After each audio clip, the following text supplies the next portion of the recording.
เริ่มต้นเดือนใหม่1 กรกฎาคมก็เป็นเดือนที่7ของปีถ้าเป็นเดือนเมืองก็เดือน10ถ้าเป็นเดือนสากลก็เดือน7ถ้าเป็นเดือนตั้งใต้ก็เดือน8เดือนเมืองเฮานี่ไวกว่าเดือนตั้งใต้ไป2 เดือนก็จะวันที่ยังก็ตามศรัทธาญาติโยมก็มีเวลาเท่ากันหมดเมื่อวัน12 ชั่วโมงเมื่อคืน12 ชั่วโมงแล้วแต่ว่าเฮาจะจัดสรรเวลาไปอย่างใดมาปะกันวันนี้ก็ต้องขอบคุณอนุโมทนาบุญกับสถานีวิทยุที่เปิ้นรับสัญญาณโซนสันปะตองแม่วางนี่ฟังที่ 89.50 รายการก่อนหน้าตะกี้ก็เป็นรายการดีเจหนุ่มแล้ว 89.50 นี่ก็รับสัญญาณทุกวันจันทร์ถึงศุกร์เวลาบ่าย 3 ถึง 4 โมงก็ขออนุโมทนากับลุงดมป้าเทียมวันพุทธวงศ์ตย89.50 ถ้าจะฟังเมื่อคืนก็ฟังวันติดกับวันพุธเนอะ 89.50 ถ้าว่าดินฟ้าอากาศอำนวยไฟฟ้าบัดดับก็บางวันเปิ้นก็ฮับทุ่มเกิงไปบางวันก็ฮับ2 ทุ่มบางวันก็บ่กองจบข่าวแล้วเปิ้นก็ฮับสัญญาณเลยที่ 89.50 สำหรับญาติโยมที่ฟังเป็นประจำก็ที่ 104.50 ที่วัดฝ่ายหินสถานีวิทยุเพื่อการศึกษาพระพุทธศาสนาและวัฒนธรรมวัดฝ่ายหินตำบลสุเทพอำเภอเมืองเชียงใหม่ FM 100.25 คณะสงฆ์อำเภอฝางตั้งอยู่ที่วัดพระบาทอุดมน้ำบ่อสาวาสำนักวิปัสสนา 91.50 วิทยุชุมชนคนนาน้อยอำเภอนาน้อยจังหวัดน่านแล้วก็ที่ 106.25 มนต์เสียงธรรมอำเภอแม่แจ่มอันนี้สำหรับสถานีวิทยุที่เปิดรับสัญญาณอยู่บ่เท่าแต่นั้นก็มีหลายช่องทางบ่ว่าจะเป็นตั้ง Facebook บ่ว่าจะเป็นตั้ง YouTube ที่ตั้งคลื่นธรรมะคลายเครียด 104.50 วัดฝ่ายหินก็ดีเปิ้นได้จัดทำไว้ให้ก็ต้องขออนุโมทนามาปะกันแล้วบ่เฮอได้ขาดแคลวเสียเวลามาอู้ถึงเรื่องราวธรรมะกันศรัทธาญาติโยมท่านสาธุชนทุกคนทุกท่านวันนี้จะอู้ถึงเรื่องราวเกี่ยวกับการเลี้ยงดูลูกบุคคลใดเลี้ยงแม่เลี้ยงพ่อโดยธรรมเพราะการบำรุงเลี้ยงดูพ่อแม่นั้นบัณฑิตนักปราชญ์เปิ้นสรรเสริญบุคคลนั้นในโลกนี้เมื่อละจากโลกไปแล้วก็ย่อมไปสู่สุคติโลกสวรรค์พ่อแม่ศรัทธาญาติโยมชีวิตของสรรพสัตว์ทั้งหลาย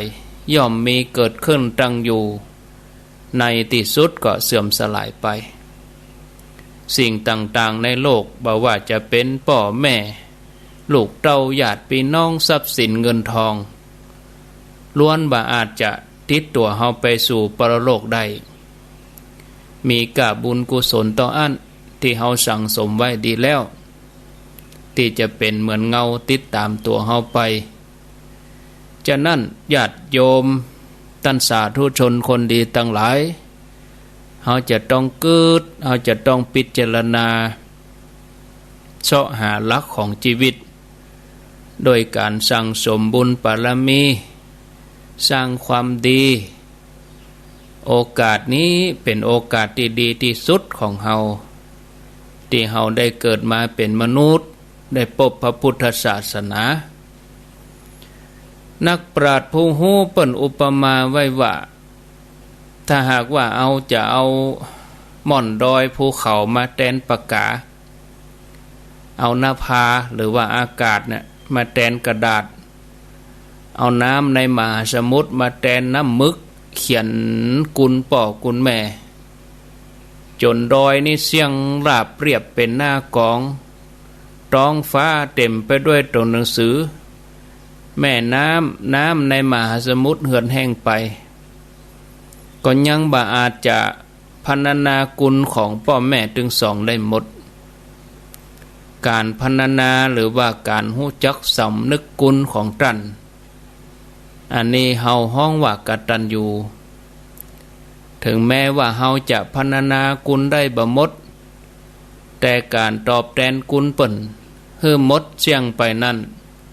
เป็นสิ่งสำคัญยิ่งกว่าหากทำให้ได้ย่อมได้ชื่อว่าเป็นอภิชาตบุตรยกจิตยกใจของพ่อของแม่ให้ไปสู่สวรรค์ผลแห่งบุญนี่ก็ย่อมส่งถึงลูกไปสู่สุคติการตอบแทนกุลพ่อแม่นั้นมีหลายวิธีมีในพระสูตรสูตรหนึ่งชื่อว่าสิงคาลกสูตรเปิ้นได้อู้ถึง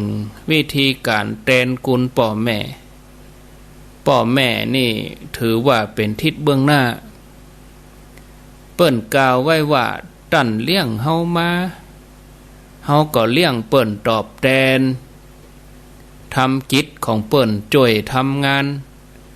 ดำรงวงตระกูลแล้วก็ปฏิบัติตัวเองให้เป็นผู้ที่สมควรได้รับมรดกเมื่อเปิ้นล่วงลับไปแล้วก็อุทิศบุญกุศลให้เฮามาพอการแทนกุลพ่อกุลแม่ของลูกแล้วเปิ้นมีวิธีที่จะแทนพระคุณพ่อแม่อย่างใดก็มีเรื่องเล่าที่จะเล่าให้ท่านผู้ฟังญาติโยมทั้งหลายได้ฟังเรื่องมีอยู่ว่า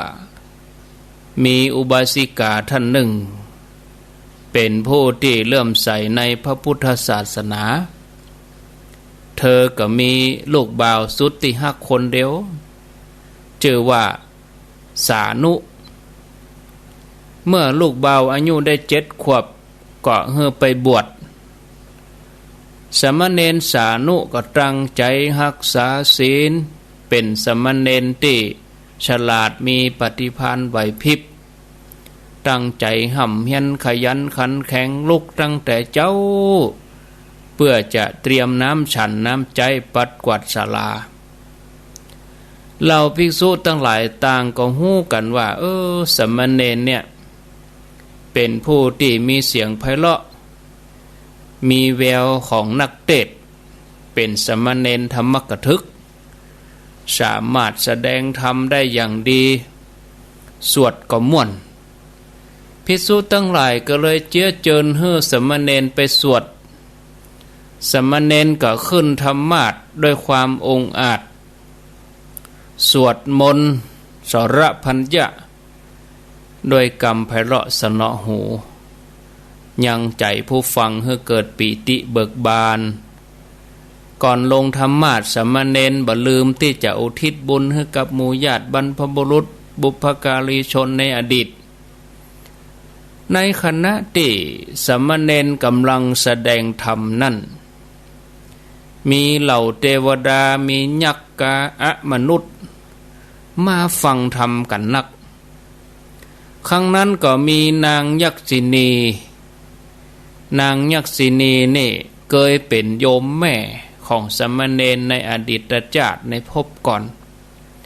ก็ได้มาฟังธรรมตัวนางยักษินีนี่ก็อนุโมทนาในส่วนบุญที่สมณเณรอุทิศให้เหล่าเทวดาซึ่งมีความเคารพในสมณเณรก็เลยนับถือนางยักษินีเสมือนแม่เพราะว่าเป็นแม่ของเณรฉะนั้นทุกครั้งเมื่อนางยักษินีมาฟังธรรมจะได้รับความเก่งอกเก่งใจจากบรรดาเหล่าเทวดายักษ์ทั้งหลายต่อมาสมณเณรเจริญเติบโตแตกเนื้อหนุ่มเป็นวัยรุ่น ถูกความกำนัดยินดีมาบีบคั้นเมื่อบาอาจจะบรรเทาความกำนัดยินดีได้สามเณรก็สิกไปลาสิกขากึศที่จะลาสิกขาแต่ก็บ่กล้าบอกไผตกมาเจ้าสามเณรตัดสินใจถือบาตรออกเดินทางไปบ้านของโยมแม่ตามลำพังเผยความในใจทุกอย่างให้แม่ฟังว่าลูกจะสิกแล้วขออนุญาตแต่เนื่องจากโยมแม่ใครเฮือนเนนเนี่ยใครหันลูกเนนเนี่ยสืบทอดสืบต่ออายุพระพุทธศาสนาแม่ก็เลยแสดงโทษของการอยู่ในเพศคฤหัสถ์ว่ามันทุกข์มันยากอย่างอันอย่างอีเนอะลูกเนอะเน้นก็บ่ฟังเนาะยืนยันจะซิกติ๊กติ๊กท่านผู้ฟังโยมแม่ก็เลยขอขยายเวลาออกไปว่าเน้น9จะซิก10จะซิกก็ถ้าอย่างอันก็ขอให้เน้นเนี่ยนะอยู่ให้แม่ได้หันในวันพุธเหตุก่อนแล้วก็ซิกสามเณรก็ต้วยตามใจแม่ขณะที่อุบาสิกากำลังจัดเตรียมอาหารอยู่นางยักษินีก็นึกถึงเนนว่ากำลังเนี่ยอย่างอยู่นางยักษินีก็ฮู้ว่าลูกเนนกำลังจะซิกนางยักษินีก็เหาะมาเพื่อจะห้ามแต่วิธีการห้ามของนางอาจจะดูน่ากลัวเฮาพอที่เจตนาเป็นหลักส่วนวิธีการที่จะเป็นเรื่องรองเนาะนางยักษินีก็คิดว่าถ้าหากว่าเน้นซิกออกมานะต่อไปเฮาก็จะบ่ได้บุญละ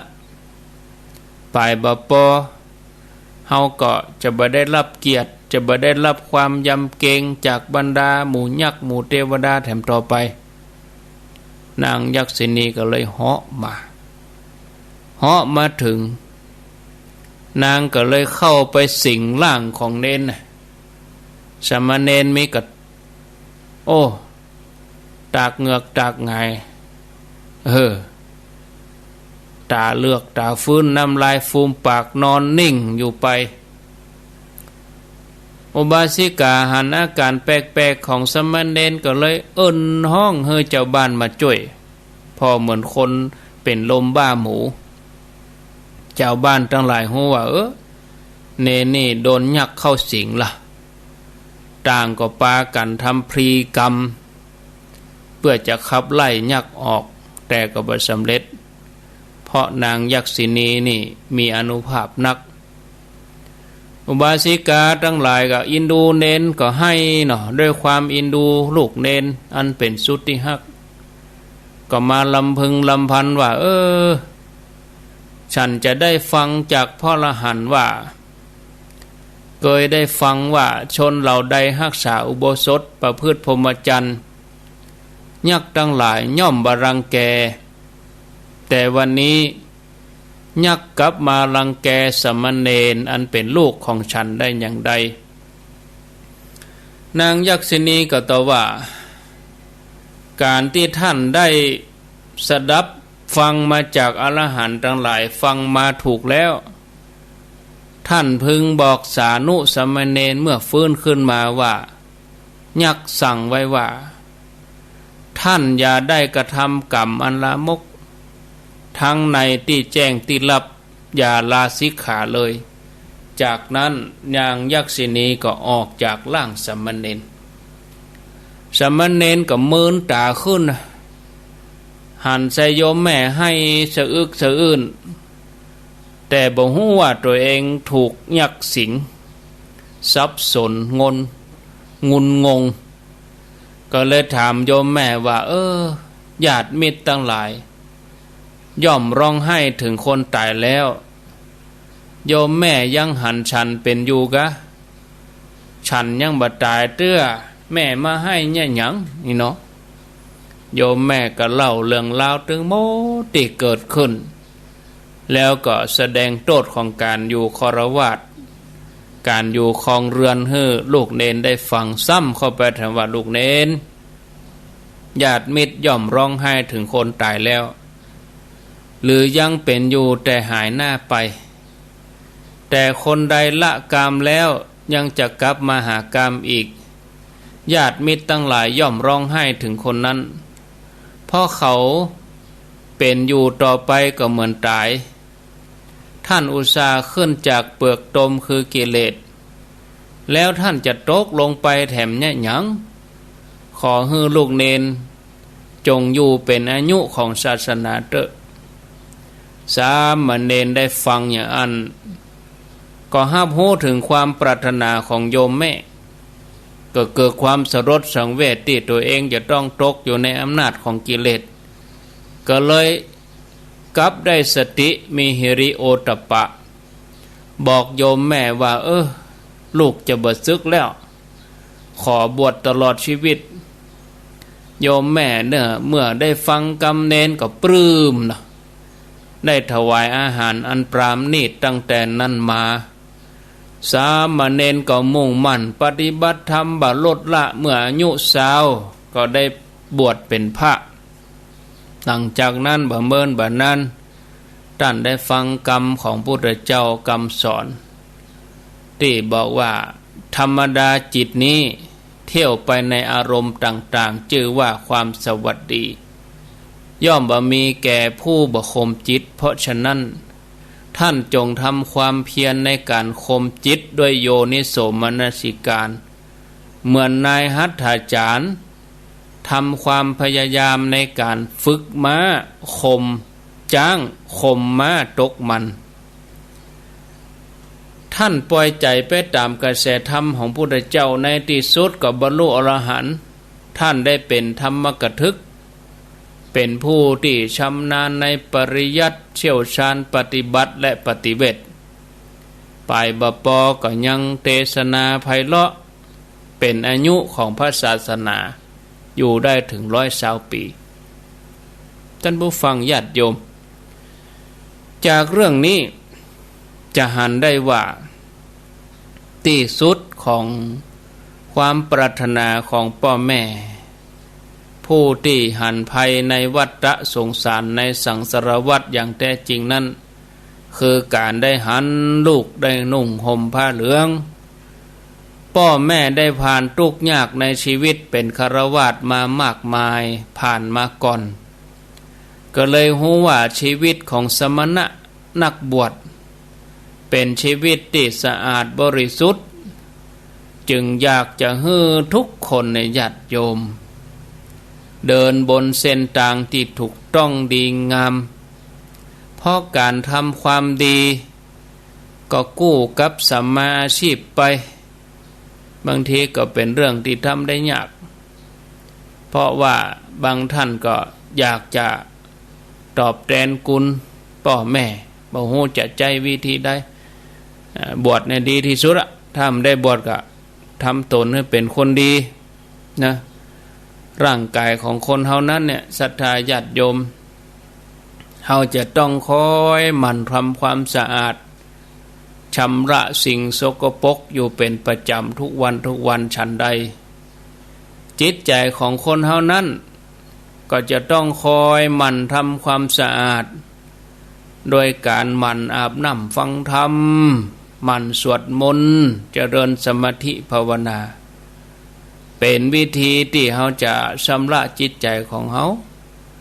ให้ปราศจากกิเลสอันเป็นมลทินให้หลุดหล่อนออกไป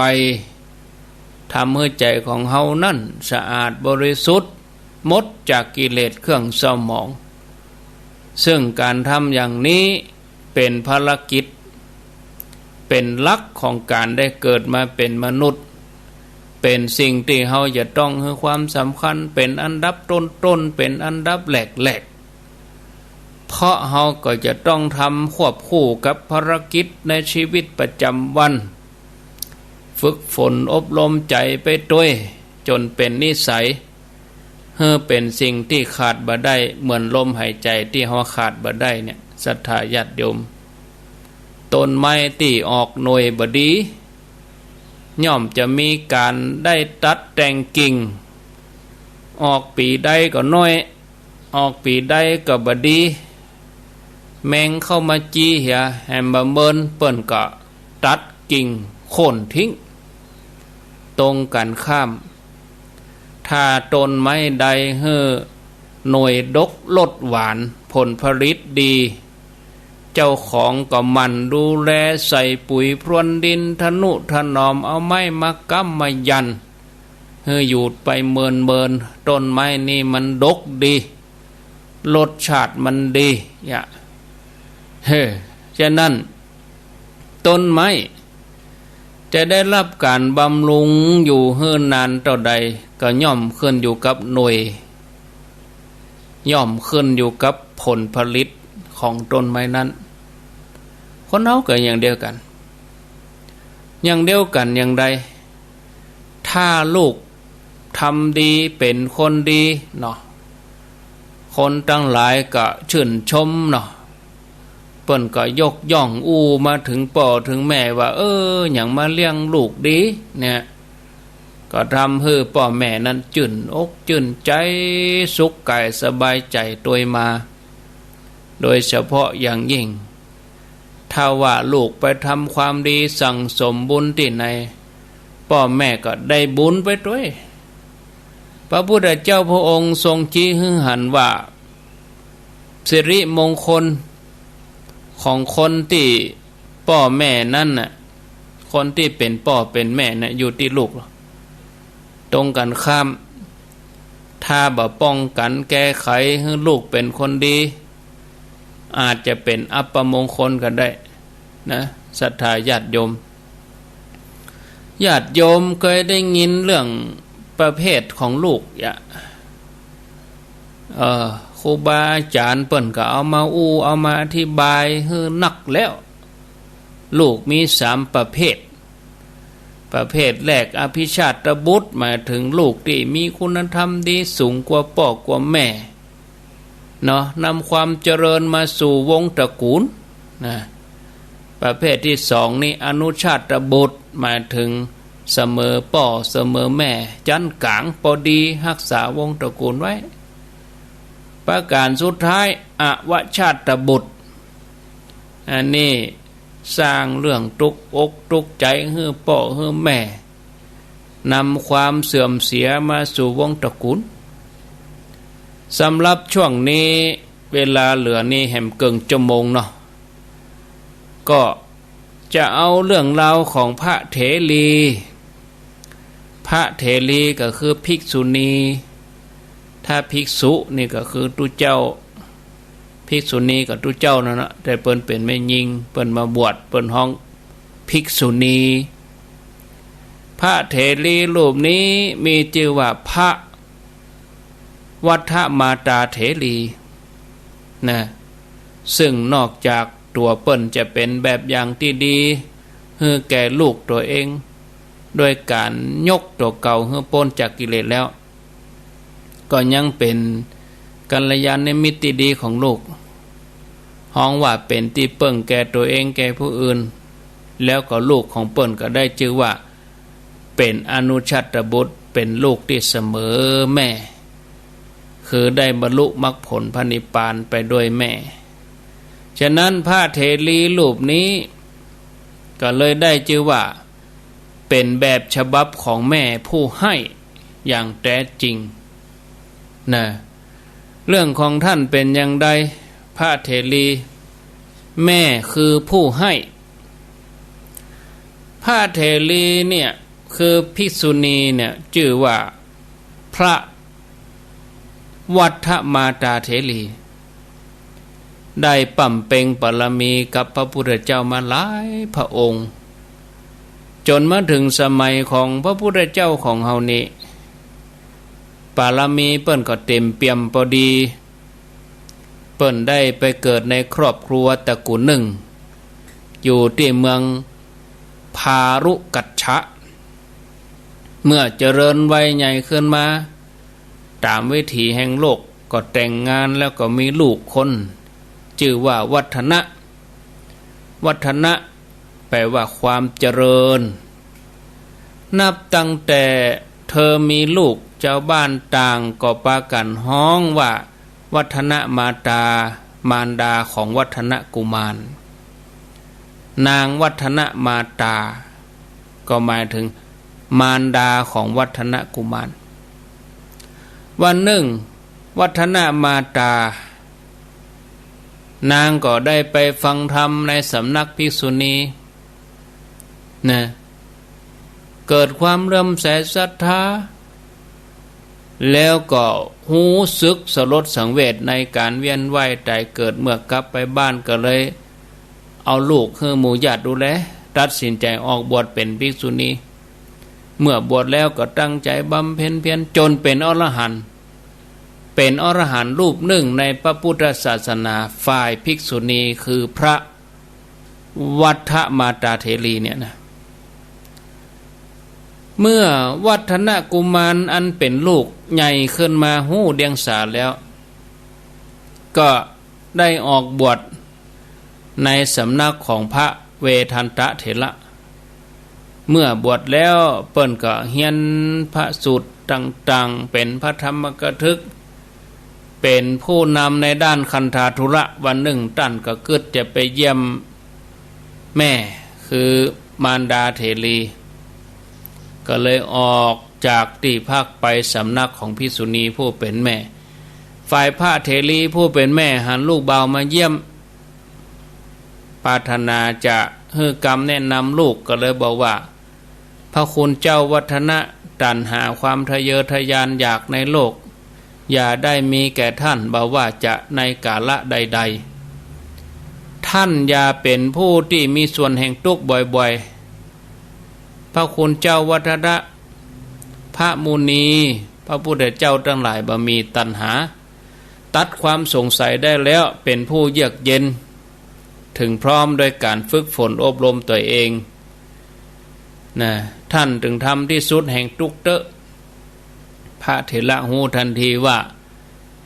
ภิกษุณีอันเป็นแม่ตัวเองเนี่ยเป็นอรหันต์แล้วก็เลยตอบพระเถรีว่าดูก่อนพระมารดาผู้บังเกิดเกล้า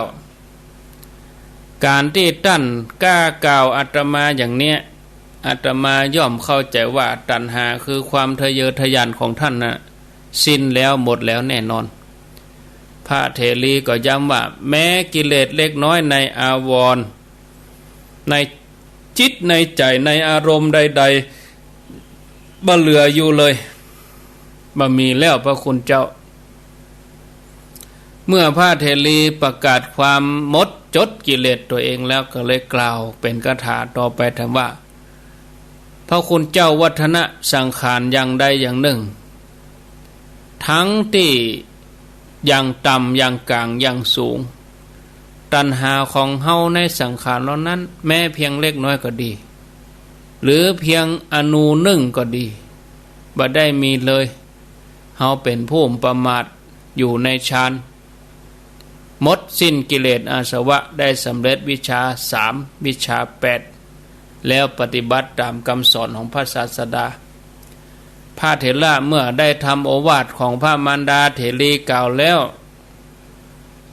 ก็เหมือนกับขอจ้างที่คอยเตือนตัวเองให้เกิดกำลังใจบ่ให้ประมาทในการประพฤติธรรมเมื่อกลับถึงวิหารตัวท่านก็ตั้งใจเจริญภาวนากำหนดจิตแน่วแน่นั่งนิ่งไปในที่สุดก็เป็นอรหันต์เมื่อบรรลุอรหันต์แล้วเปิ้นก็ยกย้อนนึกไปถึงการปฏิบัติตัวเองก็เกิดปีติสมนัสไปที่สำนักภิกษุณีผู้เป็นแม่นะท่านผู้ฟังญาติโยมเฮาจะหันว่าพระเถรีเป็นต้นแบบของแม่เป็นต้นแบบของมารดานอกจากจะเอาตัวเองเป็นต้นแบบตั้งกายแล้วก็ยังเป็นต้นแบบตั้งใจคือนอกจากจะให้กำเนิดกายเนื้อแล้วก็ยังให้กำเนิดจิตใจคือจุดประกายทรัพย์ภายในให้แก่ลูกนะศรัทธาญาติโยมอย่างเรื่องที่เล่าให้ฟังนี่ ท่านผู้ฟังญาติโยมท่านสาธุชนทั้งหลายเนาะพอเวลาแล้วโอ้บัดเดี๋ยวนี้3:39 นาทีโอ้เวลาก็เวยเฮาตีเป็น40เห็นเนาะเหลือเวลาแถม20 นาทีนี่ก็เดี๋ยวฟังญาติโยมฟังว่าเป็นจะได้พ้องอีนะเอาช่วงนี้ก่อนแล้วกำเดียวก็จะได้ลาที่89.50แล้วไปปะกันช่วงที่2ปุ่นแถมกำช่วงที่2นั่นก็4 โมงถึง5 โมงเนาะ0998366322มีกะเข้ามาจะจะจ๋าก็ขอเจริญปอนโทรมาหาจะจ๋าจะได้แจ้งผลการรับฟังก็ได้ฟังแล้วเป็นอย่างใดอนุโมทนา0998366322เจริญปอนเจ้าว่าตาเจ้าจากจังใดจากห้วยบ่อทองตำบลแม่โป่งเจ้าแม่ปงเจ้าตำบลแม่โป่งเจ้าห้วยบ่อทองเจ้าชัดเจนดีกาเจ้าชัดเจนดีกาเจ้าชัดเจนดีเจ้าฟังตลอดเนาะฟังตลอดเจ้าดีแล้วกะกำลังใจไหมเจ้าฟังเวลาใดพ่องเวลา3 โมงนี่เจ้าดีแล้วกะฟังตลอดทุกวันเนาะเจ้าฟังทุกวันเจ้าดีละอ้าวอนุโมทนาใช้ต่อไปเจริญปอนไว้สาเจ้าแม่ฟังจากดอยสะเก็ดเนอะดอยสะเก็ดป่าติ้วเจ้าแม่สีนวลเจ้าแม่สีนวลลันจวนแม่สีนวลกะเจ้าถ้าเมื่อวันนี้แม่จะได้ฟังท่านเขา5 วันครบเลยอะแต่เมื่อคืนนี่ต้องจากวันพระวันศีลตื่นเจ้าแม่เจ้านะเจ้าถ้าวันศีลจะตื่นตี 4ตันได้ฟังท่านพอดีอยู่กะเจ้าแม่วันนี้ได้ฟังเนาะเจ้าอนุโมทนาเนอไว้จ้ะแม่สีนวลปัดติ้วโดยสะเก็ดเจริญปนติดแล้วได้จ้ะเจ้าติดแล้วแม่เจรุนแม่เจรุนเจนดีนะเจ้าฟังอยู่ปกปิงเมืองเนาะเจ้าสาธุเนออยู่ดีมีสุขแม่เจรุนอันนี้ก็วันที่14ใจยัย12ก็12ก็ปะกัน12นี่วันที่4นี่เตียนพุทธสถานจำสับสนกันเดียวก็ไล่เลี้ยงดีๆ0998366322เจริญปอน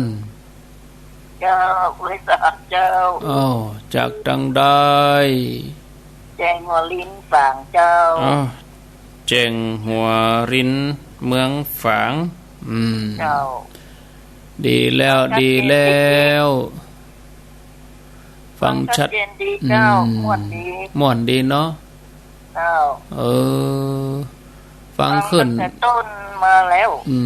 ฟังขึ้นไหนฟัง100อ่ะเจ้า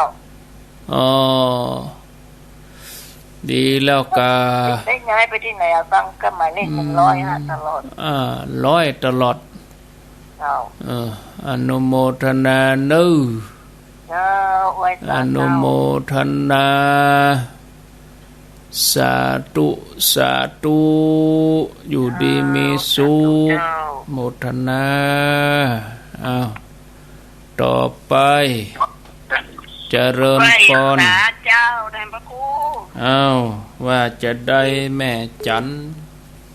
ทำนี้แม่ยักษ์มาเข้าสิงแล้วแล้วเป็นเจ้าบ้านไปแล้วนะ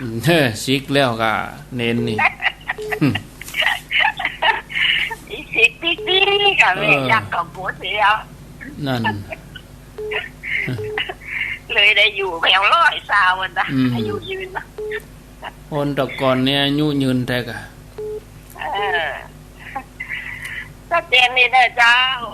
โมทนาไหว้สาเจ้าสาธุอนุโมทนาแม่จันเรือนใสนี่บ้าน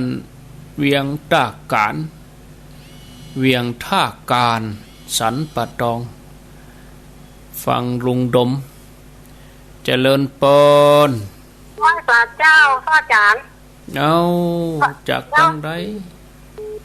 ได้สเก็ตเจ้าพระอาจารย์วันที่สองแม่เขาจะเข้าไปหาพระอาจารย์ที่วัดไปป้าอย่างพระอาจารย์อยู่กับเจ้าวันที่2จะไปเวียงปะเป้าตี 5จะออกวัดแล้วป้าแม่ต้องตั้งใจจะไปที่วัดพระอาจารย์แล้วก็จะไปวัดม่อนฤาษีไปปุ้นฮะวัดเจ้ายองเนี่ยไปปุ้นฮะจบพอดีไปปุ้นก็ได้เพราะว่าเขาบ่เคยไปวัดตั้งเจริญไปเชื่อแล้วก็ป้าเขาไปเขาใครพูดที่ไม่ได้หรอกม่อนฤาษีก็ได้บัดแน่เน้อม่อนฤาษีเพิ่นจะไปตัวอาตมากับฮู้ยังได้อู้กันเตี้ยไปติดตุลุงยองเหรอล่ะไปเข้าวัดไปติดตุลุงยองไปติดตุลุงยองเหรอแล้วเจ้าเนอะไปติดตุลุงยองก็พอจังกันเนาะไปก็จะไปเวลาเพิ่นจัดรายการนะเพราะเพิ่นจะแตนอาตมานะแม่เขาจะไปประมาณจะออกบ้าน6 โมงครึ่งมาถึงนี่2 โมงปลายนี่มันบ่ม่วนนะจัดรายการก็ดีจัดศรัทธาก็นั่งท่าแม่เขาจะออก6 โมงครึ่งมาเจ้านะ6 โมงครึ่งอันก็บริหารเวลากันเองเด้อบริหารเวลากันเองนะไปที่ไหนก็ได้ตามแม่ฟังแม่ตามเจตนาโยมไปวัดไหนได้หมดทั่วประเทศไทยตามใจตานไหนก็ได้เจริญปนจากในเวียงเจ้าในเวียงในเวียงคนเมืองแล้วก็ว่าเวียงอย่างนั้นในเวียงเชียงใหม่ไปเอียวเวียงบ่อยากบัดโทบางจังหวัดแต่ประเทศชนชัดเจนดีก็ชัดเจนดีชัดเจนชัดแจ๋วจริงๆแล้วไม่ใช่คนร้องอ้อนะมาอยู่กับลูกไม่ได้นั่นก็เรียกว่าแม่4,000ร้องอ้ออีน่ะไม่ใช่คนร้องอ้อจะอยู่ไม่เจ้าแต่ว่าไม่อยู่เมืองเป้าบุญเมืองเป้าหะหมอน่าอยู่บ้านแม่กูทำฮะแต่ว่ามาอยู่ไม่โจมมาเป็นอ่อนแล้วก็นี่มาอยู่กับลูกลูกมาซื้อซื้ออย่างแบ่งบ้านเนี่ยเมียงเป้ากะเมืองเป้าบ้านเราฝรั่งแต่ไม่รู้ทำไปอยู่ขัดสุ่มเวียงมาอยู่เมินแล้วเลยเป็นเป้าไปเหตุใดเดี๋ยวนี้ต้องเป็นน้ำไปละเดี๋ยวนี้ไปบ่งที่แล้วก่อนเป็นน้ำเดี๋ยวนี้มาเป็นน้ำไปอ่ะเป็นน้ำไปละฟังทุกวันเนาะใหม่เป็นว่าจานมังเป้าเนี่ยนะกะไปเมียงเป้าเขาจังว่าเล่นเดี๋ยวนี้วันที่12นี่จะได้เนาะให้จะไปการเรียนนะลูกเนาะจนกันบอกว่าเวลาก็มาไปกรุงเทพไปจะเอาไปกรุงเทพไปอย่างกรุงเทพปุ่นเนาะบ้านเฮานี่กะบอกไปนะลูกไม่กลัวนะบ่กลัวนะจะรักษาให้ดีๆโอ้ยอันก็ตามใจเนาะอันน่ะแบบแม่อยากให้ไปนะถ้าไปเครื่องบินสมัยจะไปมาห้องหน่อยไม่กลัวเครื่องบินโอ้เขากะเนอะจะไปคัดใจแม่กับลูกเฮ้ยอีกอ่ะถ้าแม่จะไปทำบุญกันนะแม่ไม่ได้ไปไหนตั้งแต่โลกกับบ้านระบาดนี่มันไปได้ไปตานว่าอันน่ะ อู้เขาเฮียกาวไปวันอื่นกาเนาะเขาเพื่อนเขาจะไปก็โอ้อันนั้นมันเอวไปตามละอ่อนอันนั้นมันไปเอวเกาะนั่นเกาะนี่มันไปตามไว้หลุ่นละอ่อนเฮามันไปใจได้ไปอยู่รีสอร์ทตัวเองเขาไปเอวเขาไปกินไปเล่นตั้งหรอเอาเขาไปขังในบ้านเอาไปขังมาน่ะกะแม่อยู่นี่เนอะเดี๋ยวน้องจะไปเอวห้างกันมั้ยอยากมองซอกตอกเลยแม่ไปชอบนะกรุงเทพแม่ก็ไปแล้วและไปได้ของ7 เดือนมาฝ่ายหินเพะเจ้าหมูอดเนาะปัจจะมาครับมาแบบมาอยู่หรอแม่ก็ YouTube ด้วยแม่ไป YouTube เลยโอ้เขาเห็นเด้อโมทนาอูเขาเหียกาอูลูกอูหลานเนี่ยอธิบายฮะตามใจอันนี้ก็จังบังคับเจริญปนไหว้ค่ะครับท่านพระครูให้บุญมาครับได้เนาะทำท่าของอันวัดป่าหินมาได้เนาะก็ฟังเนี่ยกะ89.5เนี่ยมันตรงวิดีโออันกะงอกง่อมหากันวันชั่วโมงก็สุดยอดแล้วลูกครับได้แล้ว96ท่านท่านพระครูกันประมาณตะก่อนแล้วนะดังที่ไหนก็ฟังที่หันอนุโมทนาไปไอบุญมาเจริญปนไหว้สาเจ้าแม่ฟ้องเจ้าวันนี้ได้ยินไหมวันนี้เตียมได้ยินกูเตียมได้ยินดิเจ้าได้ยินโทรหาเฮียกู้รายการนะแม่ฟ้องอย่าแม่แรงไงแม่แรงอย่างได้ยินสักอย่างได้ยินแล้วล้อมเดี๋ยวนี้จ้าก็นี่ได้ยินแหละวันนี้ฝ้าเป่งกะฮะแล้วเอานี่เอามาใส่ไข่เลยนะโอ้ก็ไปอยู่ให้เพิ่นก็เปิ้งก็ได้ยินน่ะกันนี่3เนาะก็จะขายเป็นเงินนะกันนี่3 โมงก็ติ้วมาให้เพ่กันเด้อถ้าบุญชังก็จะขายจนตื่นมาเด้อเลยจะเป็นนะค่ะ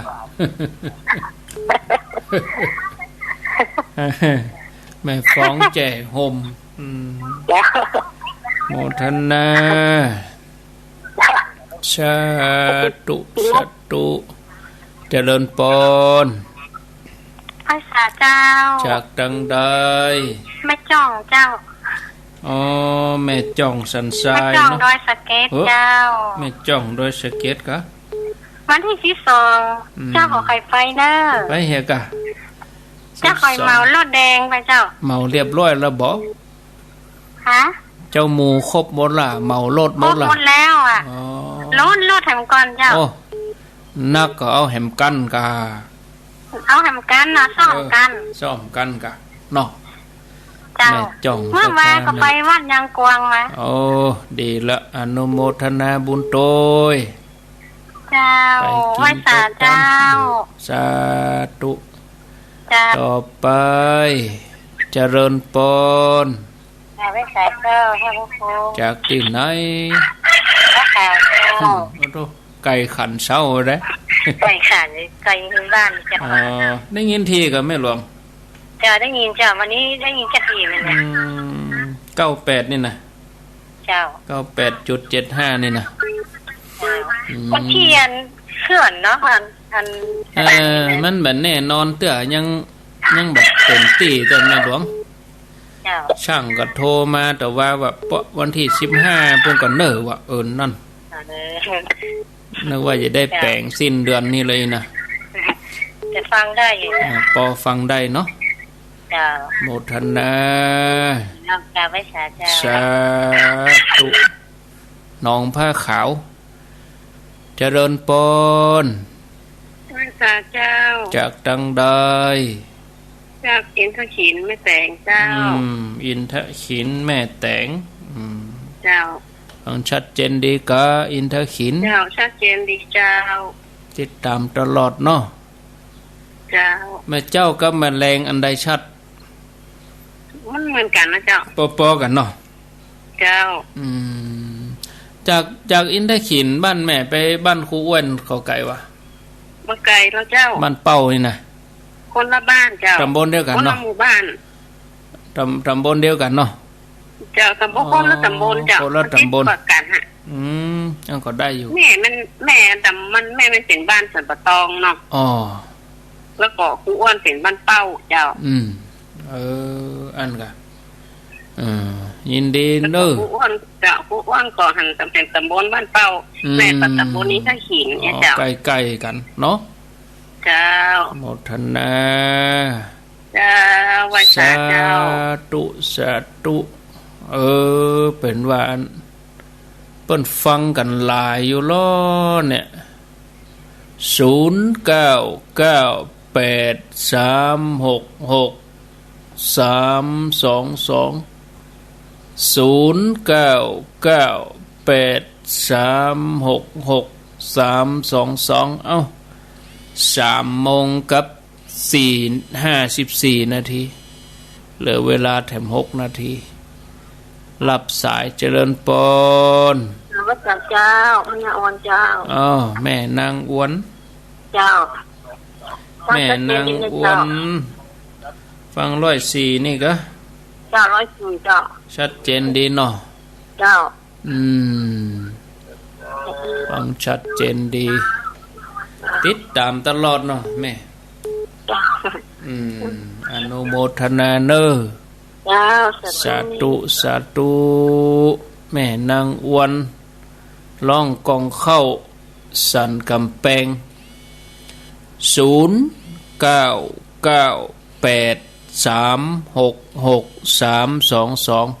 ก็เดี๋ยวห้างไว้ 2-3 นาที